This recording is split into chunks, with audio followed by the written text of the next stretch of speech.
Y verdaderamente creo que la formación con la información son dos patas esenciales de la construcción social y, por tanto, pues del caminar hacia aquello que supongo que todos queremos, ¿no? Que es construir, pues en fin, un mundo mejor para muchos, no solo para unos pocos, ¿no?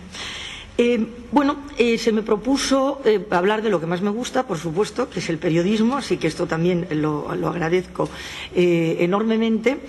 Y me gustaría empezar pues parafraseando a León Felipe, porque me gustaría saber decir como él dice algo que yo creo y pienso. Y él tiene un poema que empieza diciendo: yo no sé muchas cosas, es verdad, digo tan solo lo que he visto.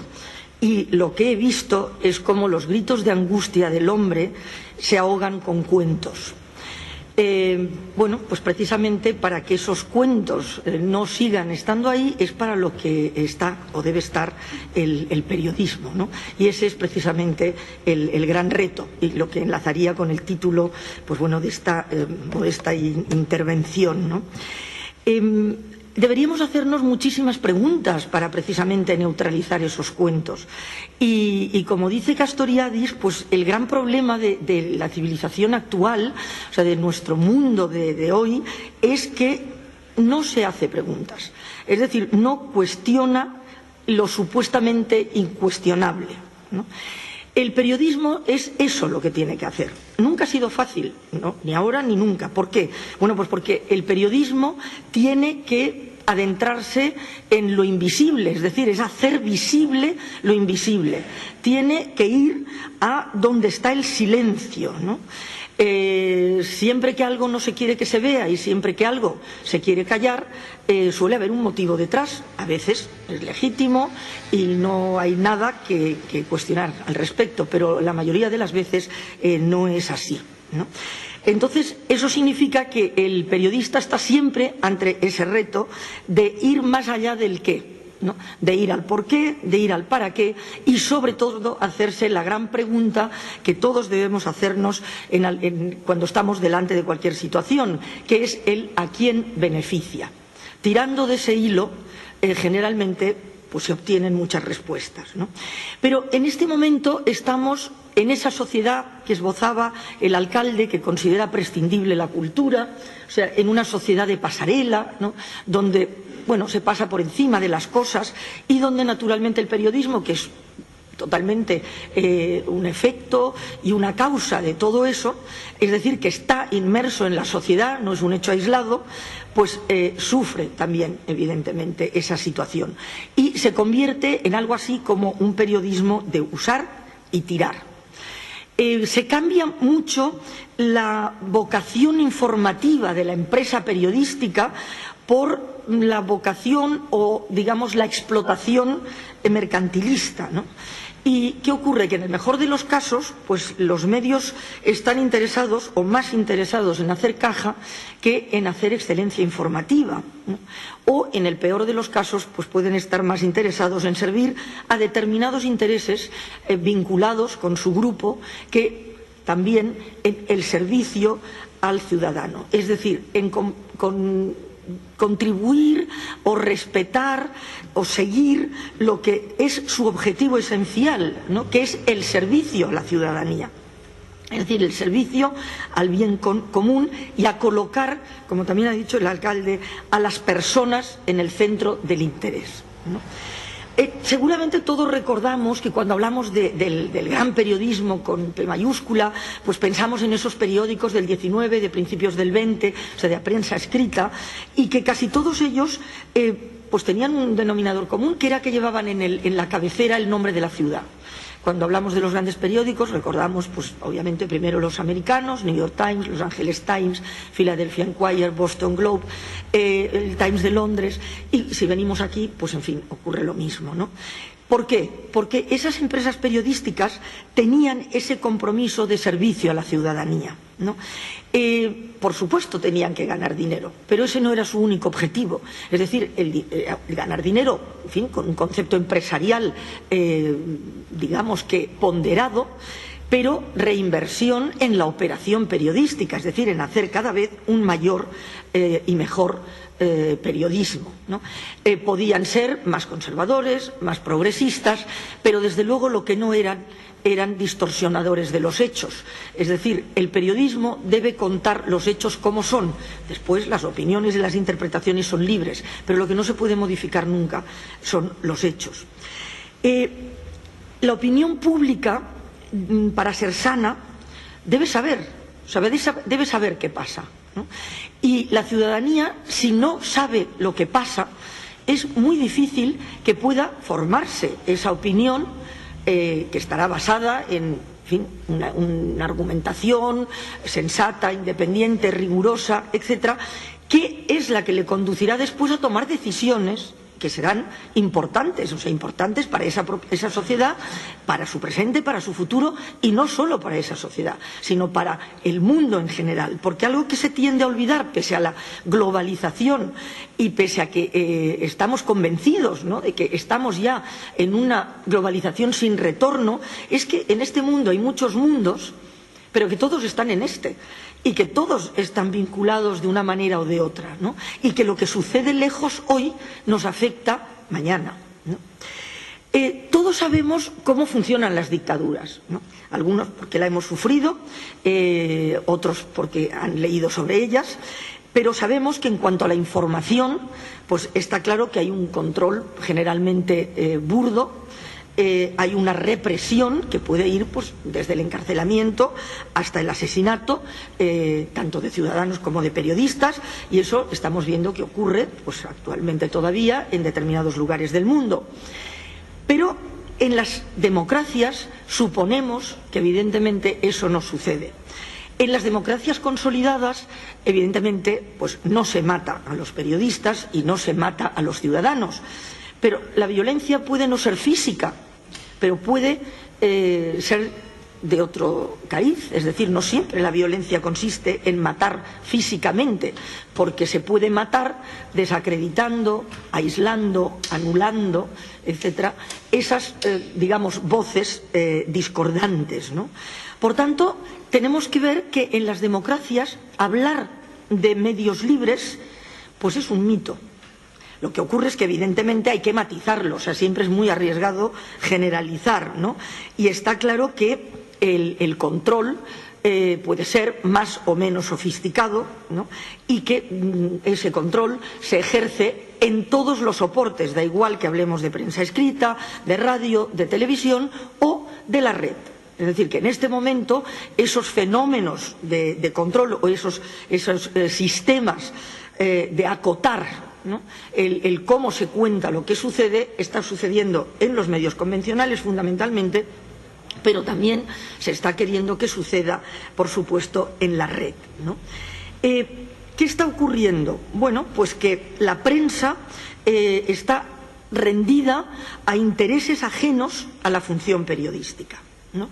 Es a menudo demasiado reverencial, como me decía el otro día un compañero de la prensa francesa, ¿no?, con los poderes a los que debería controlar, ¿no? La promiscuidad entre el poder económico, el poder político y el poder mediático, que deberían estar completamente separados, ¿no?, pues hace que cada vez el periodismo riguroso, comprometido, honesto, sea más complicado. Es decir, que cada vez ese reto de contar la verdad en el siglo XXI, en lugar de ser más fácil, porque hay mayor educación, hay mayor formación, hay una tecnología que da un prácticamente ilimitado acceso al conocimiento, etcétera, en lugar, como digo, de facilitar ese periodismo de calidad, pues resulta que lo está complicando, ¿no?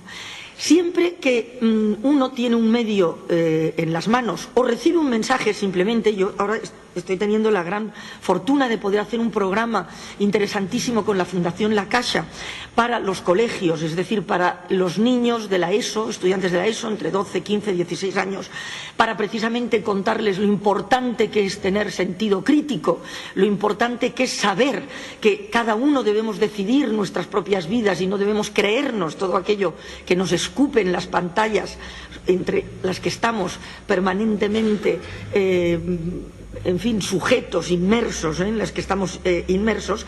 Bueno, pues en ese curso siempre les digo que cuando reciben un mensaje tienen que preguntarse quién está detrás de ese mensaje. Igual que cuando compramos un periódico, escuchamos una radio, vemos una televisión, tenemos que preguntarnos quién es el dueño de ese medio, ¿no? O sea, quién está detrás de ese medio, ¿no? En España, en este momento, prácticamente los medios convencionales están en manos del poder financiero, de una manera o de otra, es decir, están los bancos detrás. Esto no es un fenómeno solo de aquí, ocurre en otros muchos países. El complejo industrial militar tiene una gran fuerza en la prensa francesa. Se dan, por ejemplo, paradojas como el hecho de que un periódico como Libération en Francia, que como sabemos, pues bueno, digamos, es la voz de la supuesta izquierda, etcétera, pues uno de los principales accionistas es Rothschild. Es decir, entonces hay una maraña de intereses detrás de la propiedad de los medios que dificulta mucho el que realmente la información que ofrecen al ciudadano sea de la calidad, ¿no?, que debería ser.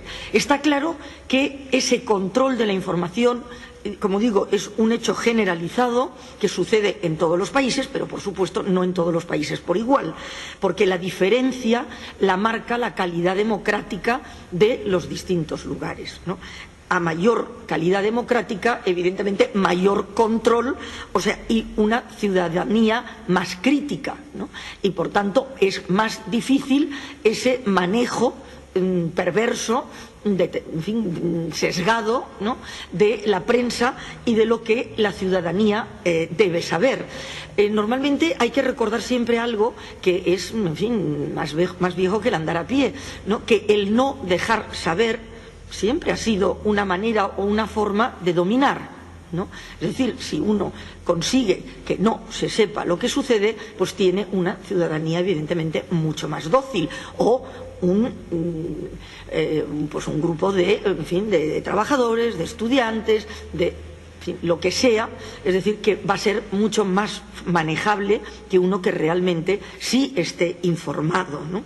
Y eso, como digo, ocurre en todas partes. Walter Lippmann, que es uno de los periodistas más veteranos prestigiosos de Estados Unidos, en una charla en la que estuve no hace mucho, dijo textualmente: estamos colonizados por una élite que dirige la opinión pública. Consumimos una información precocinada en centros de poder, es decir, una información que va de arriba hacia abajo, ¿no? En general, ¿qué ocurre? Pues que prima lo que impacta sobre lo que importa, ¿no? Se informa muchísimo más por la emoción que por el conocimiento, ¿no? Eso es muy patente y muy evidente en la televisión. O sea, evidentemente yo hablo siempre mucho más desde el punto de vista de una periodista de televisión, puesto que es lo que he hecho siempre. Pero digamos que el peligro, la amenaza que se cierne sobre la calidad del periodismo no es solo sobre la televisión, es cualquier soporte, como he dicho antes. Pero desde luego la televisión, es decir, el impacto sobre la importancia o la emoción sobre el conocimiento, es un hecho evidente, ¿no? Normalmente, por ejemplo, en un conflicto, en una catástrofe, inmediatamente se dan todos esos elementos que tocan, ¿no?, la fibra solidaria, genuinamente solidaria, ¿no?, de las personas que están viendo eso y que verdaderamente sienten que tienen que ayudar, etcétera. Pero, ¿qué ocurre? Que ahí hay otro efecto tremendamente dañino, y es que si provocamos únicamente emoción, conmovemos y nos detenemos ahí, no vamos a pedir responsabilidades, o sea, no vamos a buscar las responsabilidades de eso que está sucediendo. Es decir, las responsabilidades de lo que les está sucediendo directamente a esas personas, y qué parte de responsabilidad incluso podemos tener nosotros en lo que les sucede. Porque cuando hablamos, por ejemplo, pues del tsunami, el tsunami de Indonesia, el tsunami de Japón, en ambos hubo muertos, muchos muertos, pero desde luego en el de Indonesia, Sri Lanka, Tailandia, hubo, pues muy difícil calcular porque no hay censos fiables, pero en torno a las 300.000 víctimas, ¿no? En Japón, siendo muchísimo superior la fuerza del tsunami, pues hubo evidentemente muchísimos menos muertos. Con que haya uno basta, por supuesto, ¿no? Pero a lo que me refiero es a que por qué hay menos muertos en Japón que en Indonesia. Bueno, pues simplemente porque Japón se preocupa más de sus ciudadanos, es decir, tiene pues esa característica de construcción pensando en las posibles consecuencias de esas catástrofes, ¿no? El tsunami, el terremoto, es algo imprevisible, es un fenómeno natural que no se puede impedir, pero la gravedad de las consecuencias sí. O sea, sí, ahí sí podemos intervenir. Y en cómo se reacciona ante esa situación también podemos intervenir. Es decir, depende de la infraestructura civil, de protección civil, la educación de la ciudadanía, etcétera, de la infraestructura sanitaria, etcétera. Todo eso tiene mucho que ver a la hora de paliar, ¿no? Y ahí hay responsables. O sea, hay responsables con nombres y con apellidos, de por qué se construye mal, de por qué no se construye donde hay que construir, de por qué la gente no tiene educación, etcétera, ¿no? Entonces, si nosotros cuando recibimos esas informaciones simplemente creemos que nuestro papel consiste en aportar un dinero, un objeto, nuestra, ya digo, solidaridad y nuestra compasión ya está, pues no. O sea, porque como ciudadanos del mundo tenemos que aportar mucho más que eso. Y la prensa, el periodista, es el responsable de darnos a conocer todos esos elementos que nos van a hacer reflexionar sobre esas responsabilidades, sobre esos responsables y sobre en qué medida nosotros somos responsables, nuestros propios gobiernos son responsables, etcétera. En los conflictos ocurre exactamente lo mismo, ¿no? Entonces, está sucediendo que, como digo, cada vez más la información es más superficial, más banal y pasa más de puntillas por el fondo de las cuestiones, con el objetivo, evidentemente, de que no nos hagamos preguntas, como decía al principio, ¿no? En este momento, lo comentábamos ayer en la cena, no hay muchos más periodistas, por ejemplo, en gabinetes. Es decir, creando información, sean gabinetes de prensa de instituciones, de partidos, de administraciones, de empresas, etcétera, que periodistas buscando información. No siempre, evidentemente, la información que se crea en los gabinetes es negativa, sino que muchas veces es muy positiva, muy valiosa, está muy bien hecha y ayuda mucho a la información, es decir, a los periodistas que buscan información. Pero ojo, o sea, hay que tener en cuenta que el objetivo de esa información es la comunicación, que es muy distinto de la información. Y entonces tenemos una enorme tendencia a hacer creer que es lo mismo. Y nos debería alertar y llamarnos la atención y hacer sonar la campanilla el hecho de que haya, ya digo, más periodistas creando información que periodistas buscando información. Más dinero invertido en crear información que en buscar información, en hacer investigación de lo que ocurre. O sea, eso es una anomalía. O sea, y por tanto deberíamos como ciudadanía, ¿no?, estar informados de ello y, en fin, tratar de corregir esa desviación. Porque eso es lo que está ocurriendo, que los periodistas, bueno, en fin, acabamos siendo lectores de comunicados, ¿no? Acabamos siendo comparsas de ruedas de prensa, algunas con preguntas y algunas hasta sin preguntas. Es decir, todo eso ¿qué es? Es un simulacro de información, ¿no? Hay un ejemplo que yo pongo siempre porque me parece que ilustra muy bien eso que quiero decir, que es la crisis. Nos fuimos a dormir todos tan contentos un viernes por la noche donde todo estaba estupendo y nos levantamos un lunes por la mañana con la peor crisis desde el 29. Entonces, la pregunta inmediata que se nos debe ocurrir es, bueno, ¿qué ha pasado este fin de semana? ¿No? Bueno, claro, evidentemente en el fin de semana no ha pasado nada. Ha venido pasando desde hace mucho tiempo, pero nadie nos lo ha contado, que es muy distinto, ¿no? Entonces, eso significa que el periodista no está cumpliendo su función, que es que esos comunicados de prensa que le llegan y toda esa información que le es facilitada, bueno, pues no la ha contrastado, no la ha confirmado, no ha comprobado que es cierta, o sea, que es veraz. Porque luego cuando hablamos de la verdad, pues sabemos que evidentemente la verdad no es una y que pretender saber la verdad es muy pretencioso y que además, bueno, llegar a la verdad es muy complicado, pero que sí se puede trabajar para acercarse lo máximo posible, por lo menos, ya digo, a lo más parecido a la verdad y desde luego a la veracidad, ¿no?, de lo que se cuenta. Entonces hay una tendencia a mezclar los géneros y ya se ha acuñado una palabra que es el infoentretenimiento, ¿no? Hacemos ver que informamos cuando realmente lo que hacemos es entretener. O sea, que creemos que estamos informados cuando lo que realmente estamos es entretenidos. En el mejor de los casos, entretenidos con banalidades. En el peor de los casos, entretenidos con temas secundarios que nos distraen de los esenciales, ¿no? Otra palabra que ya también se ha acuñado es la infotoxicación. ¿Qué es la infointoxicación?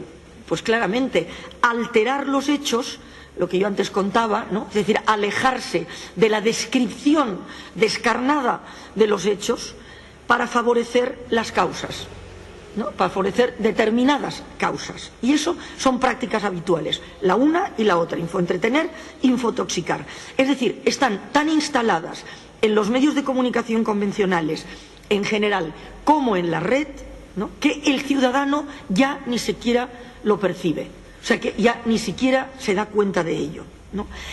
Tenemos una aceleración tal, que mencionaba también el alcalde, ¿no?, de que una noticia, algo de lo que hablamos ahora, inmediatamente, o sea, es superpuesto por otra cosa y siempre parece que sea más importante lo último, lo cual no es cierto. Es decir, no es lo importante no es lo último, lo importante es lo importante, lo más importante, y puede no necesariamente ser lo último.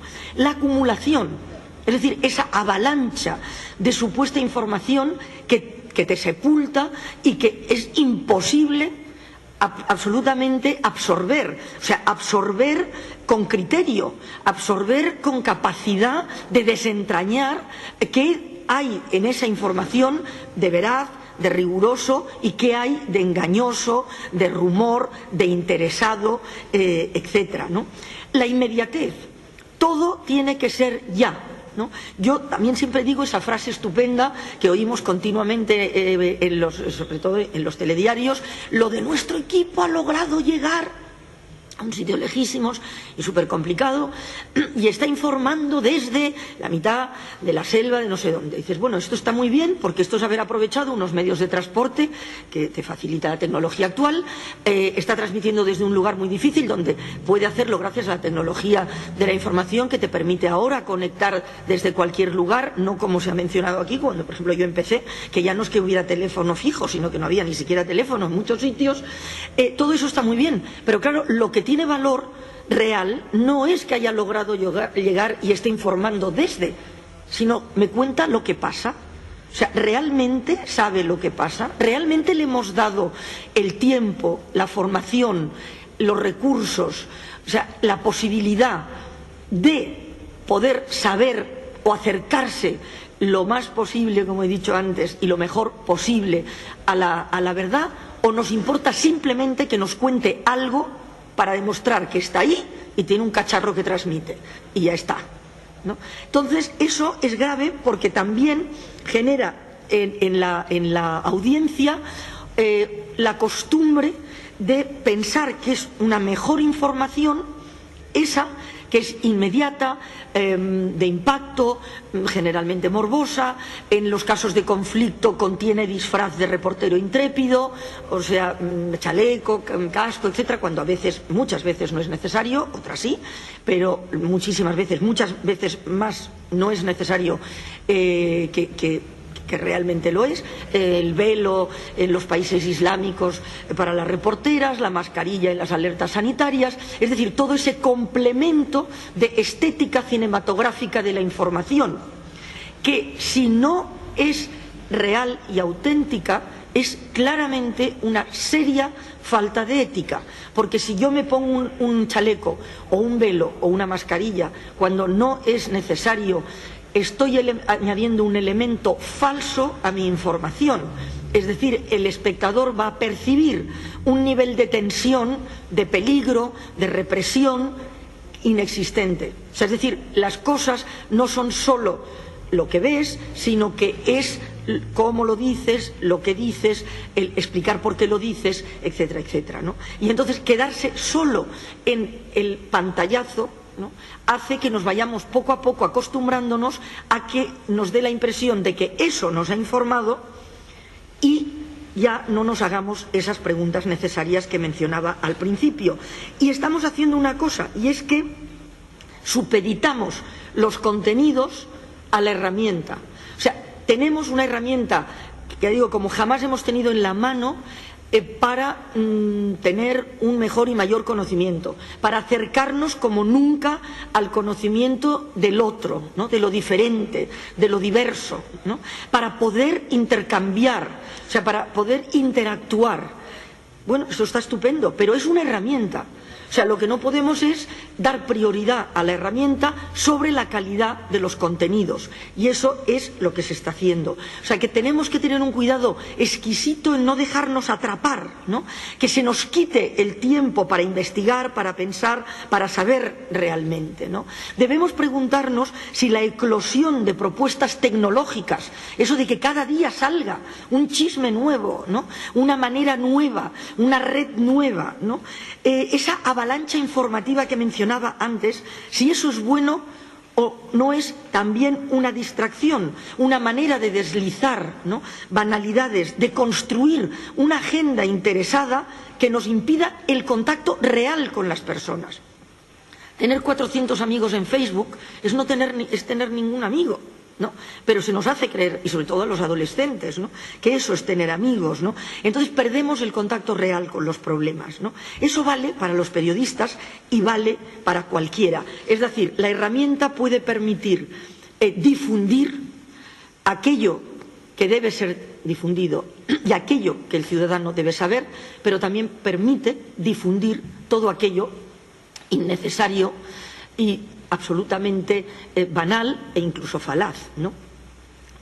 La importancia, pues, de contar con un buen periodismo tiene que ser un valor a defender absolutamente. Es decir, debe volver a ser un valor democrático reconocido por los ciudadanos. El alcalde hacía una serie de reivindicaciones, pues yo me uno a todas las suyas con otra más, ¿no?, que es esta, ¿no?, o sea, la de colocar la calidad del periodismo en el debate, ¿no?, en el debate público y, desde luego, colocarlo en la agenda colectiva, y en la agenda individual. Es decir, ser conscientes de que, como decía el tercer presidente norteamericano, Jefferson, o sea, una sociedad que no está bien informada, o sea, un país ignorante, o sea, jamás va a poder defender sus derechos, ¿no? Él decía que si le daban a elegir entre un país con periódicos y sin gobierno y un país con gobierno pero sin periódicos, él se inclinaba claramente por un país con periódicos y sin gobierno antes que un país con gobierno y sin periódicos.